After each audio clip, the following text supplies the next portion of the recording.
Hallelujah.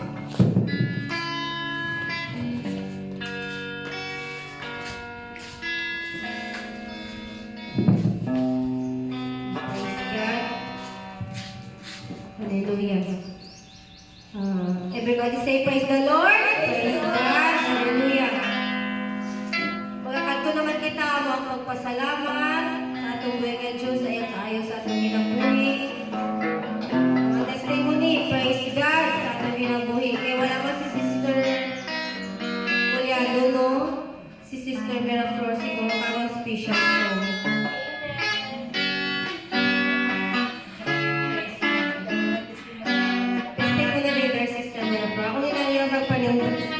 Ato mga kataon, mga sundalo, kita na Kristo.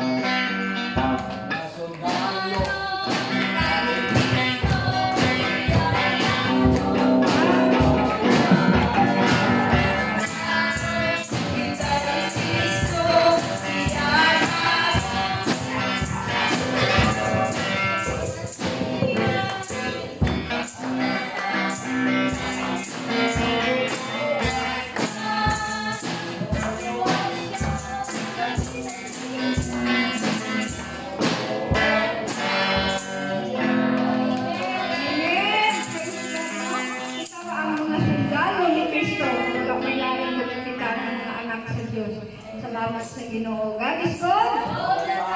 And all the time. Praise God, no? Hindi hadlang na kakaunti lang tayo, hindi tayo magpatuloy sa ating mga paglilingkod sa Panginoon.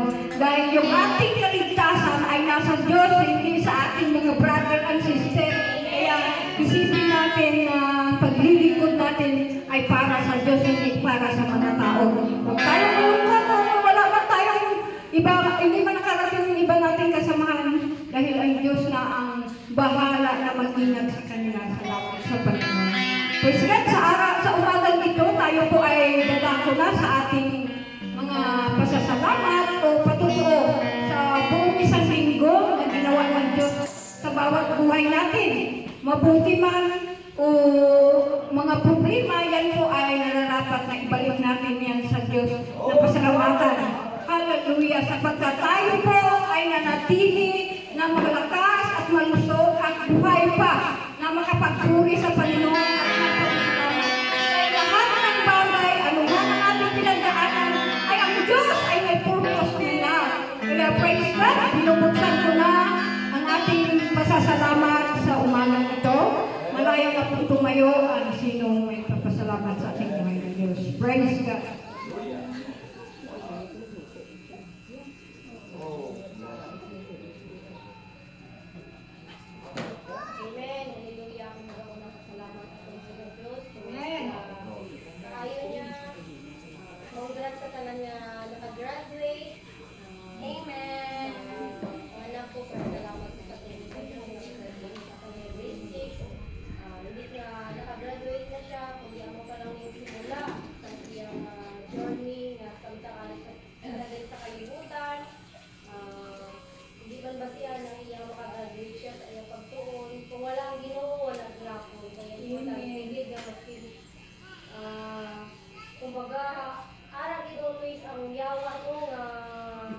Nagabantay lang na sa aton. Wala sa gabantay dito sa mga daotan na kundi kita, ginaiyaw sa gabantay.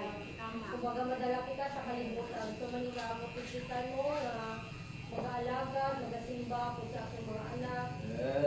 Good guide and good ang mga magkabutan tayo, maging teenager na sila. Dara ang mga, kumbaga emotion nga hindi basta-basta. So, ginampo ko lang din sa itong mga Diyos kagabigang pagbangon sa isa mga alas 4. Bigla lang ibangon na sakit na yung ulo, daw binakubaan ako. Bakit ka nasakit? Hindi nagasakit lang. So, ginapray ko lang siya. Sakit naman, mami, wala na. So, wala man nasang lagnat. Hindi ko lang balak anong ginasakit ang ulo niya. Siguro kayo nakamata na siya ba? So, doon kung kita ginakubaan kita kung mga balatian ng atake. At kung masyado lang kapigado kung wala nang bitigas ang sakit. So, number 1 ang munang pasalamatan ka sa ating Diyos. Kabalo kita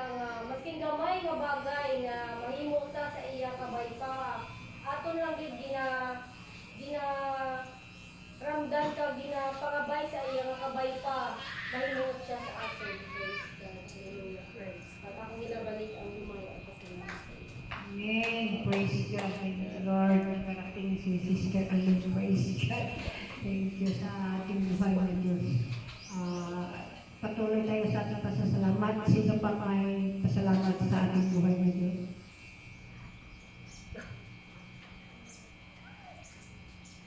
Praise God, salamat sa Panginoon sa kalakasan na kanyang binibigay. Isang malaking pasasalamat na tayo ay nakadalo sa kanyang gawain. Praise God, at maging sa isang week. Salamat sa health, at sa pag-iingat niya, sa protection and guidance, at sa pagsusupply sa lahat ng pangailangan. Ang lahat ng kapurihan ay sa ating Panginoon siya. Amen. Praise God. No? Wala may dinosaur sa lahat ng dito sa ating buhay, kundi ang Panginoon lang ang nararapat na ating pasalamatan at ibalik sa Kanya. Kaya sa kabutihan ng Diyos. Praise God. Pasalamat pa. Praise God, nagpasalamat din ako sa ating buhay ng Panginoon dahil sa patuloy niyang support ng aming mga anak. Praise God. Nawa, wala man kami sa ngayon, nakita namin talaga wala kami talaga. Kaya nagpasalamat ako sa ating Panginoon Diyos. Marami din mga oportunidad na para sa kanila na mga sa pagkanya pag-aaral. Si Michael din, na pinagpasalamat din ako sa kanyang pag-aaral, maging sa kanyang sport ng sablihan. Nawa, ang Panginoon ang bahala na makuha din siya sa St. Alexos. Isang, ano ba tawag yan, isang soccer player, tapos libre na lahat daw doon. Pati pag-aaral, pasalamat naman sa Panginoon. Dahil kita ng Panginoong Diyos na kung kami ang asahan, talagang sa ngayon talagang wala kami. Kaya pinakasalamatan ko Panginoong Diyos dahil sa mga oportunidad na ang pinagkalo ko sa kanila. Sabi ko, salamat naman. Salamat ako sa ating Panginoon. Kahit sa akin lang, ngayon ko lang ito naman. Yung bahay, hindi ko na isabi na yun ang kasiyahan ng puso ko. Maging si Krista naman, ganun din ang kanyang marami din opportunity sa kanya. Binigyan ako sa kanyang lawan ni Mama na kanina. Ano ba talaga ano bang gusto ng kunin ko? Hindi man nakapag-decide kasi yung financial gani, buti kung mayroon tayo kung ba na, masbihan ko nito. Kaya, pinigyan lang ako sa kanyang nagawa ko ng maga. Ano ba yung ibang ano niya na mag-down din. Libre din sa pag makuha lang niya yung scholarship niya. Mag-down din ko, salamat naman sa Panginoon. Wala man kami may pag-aaral nila, wala man kami may bigay na gusto. At least nandyan ang Panginoon. Tumutulong, sumusuporta sa akin lang sana. Yung mga presensya nila wala. Yung Panginoon ang bahala sa inyo. Kung anong kalooban ng Panginoon. Kaya binabalik ko lahat ng pasalamat. Ang kabutihan ng Panginoon ay binabalik at pinapasalamatan sa Panginoon. In Jesus' name. Amen. Praise God. Lahat ng bagay ngayong inilaan ng Panginoon. So, lagi natin pasalamatan ang buhay ng Diyos dahil siya ang nakakaalam sa unahan. Hindi natin alam ang bukas, kaya isubmit natin sa Panginoon ang lahat ng bagay na yan. Praise God. Praise God. Magpapasalamat. Praise God, nagpapasalamat ako sa Panginoon sa pag-iingat niya sa araw-araw. Kasi yung isang araw, hindi ko gi-expect, Pastor, nga si Kisha, gipa-check up ko. Kaya may pigsa. Nagpa-BP lang. Nagpakuan ako BP ba. May pasyente na sila nga daan na 220 ang BP niya. Nagpakuha na ako BP, kaya araw na ako dito. Hindi gin-expect, hindi pa mag-storya kung magkuha BP sa akon. Kasi ko ano pilaga niya ang BP ko, 200 over 120. Oo, mangkot sila sa akon. Kumusta? Ano man na batsagan? Wala lang. Wala lang. Pero naisip-isip ko, why ko ga-expect nga ang BP ko, Pastor, nakaabot na gali sa muna. Kung may time nga mamatsagan ko sa kaugalingon ko, lalo na siguro sa kainit sa panahon. Imbis na si Kisha lang pasyente, dalawa na kami. Kasi ako girisitahan, yung Dok sa bulong. Tapos, impanan ako ni Dok na monitor niya lang ang BP. Monitor ko lang pero niya ang BP ko.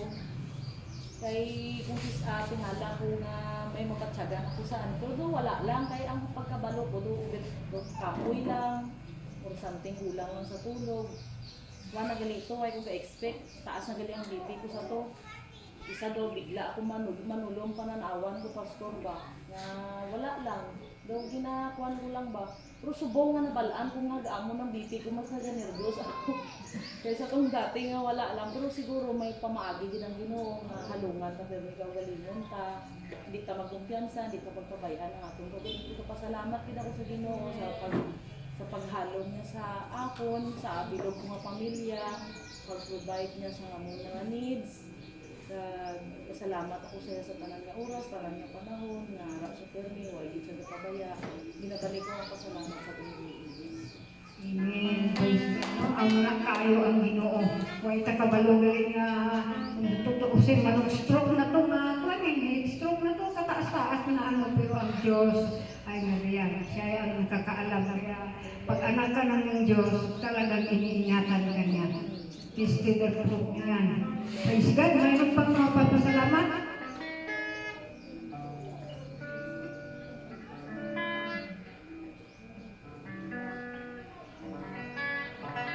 Praise God. Kung wala na, akong huli magpapasalamat sa ating buhay ng Diyos.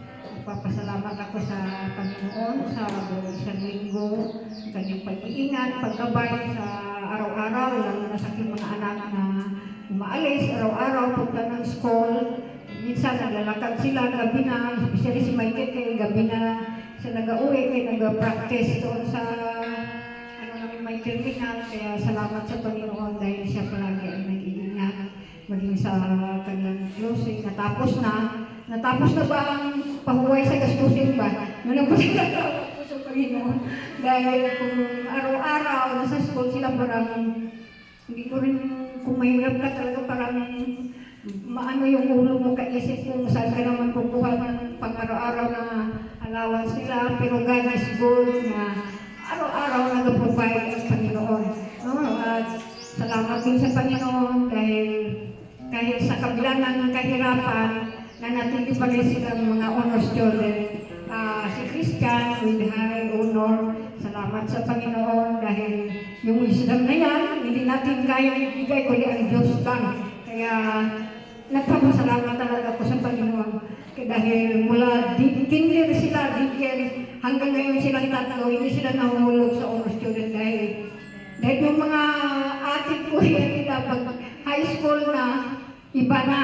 Hindi na sila nakapasok, pero silang tatlo, mininting nila talaga yung kanilang honor. Pero salamat sa Panginoon dahil nariyan sa parati na magabay, lalo na sa kalakasan, sa buhay at hininga na kami ng mga parents, kung tutusin kahirap ng mga parents na gaya ganito, yung mga trabaho na minsan kulang ka sa tulog, pero dahil may mga obligasyon tayo sa pamilya, sa ating mga anak, pero ang Diyos palaging gumagabay, nag-iingat, nag-provide sa lahat ng oras, sa lahat ng panahon, dahil at totoo lang yung hindi ko gusto yung palaging walang kulang sa tulog, manghihina talaga ako kapag kulang ako sa tulog.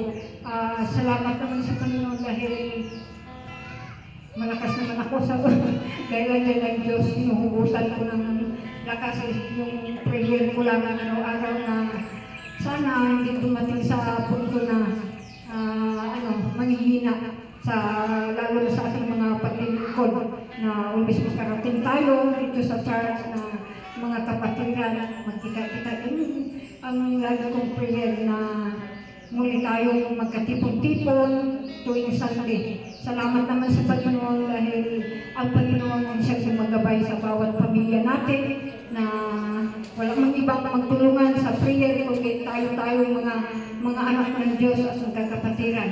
Salamat sa Panginoon dahil nariyan siya at binabalik ko ang kapurihan.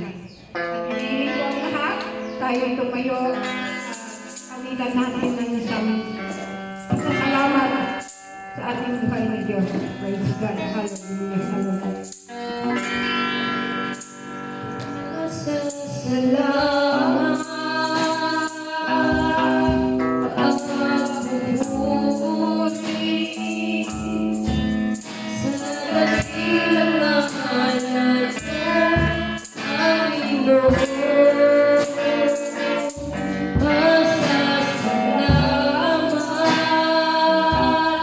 ang pupuri sa dakilang ngalan mo, aming Lord.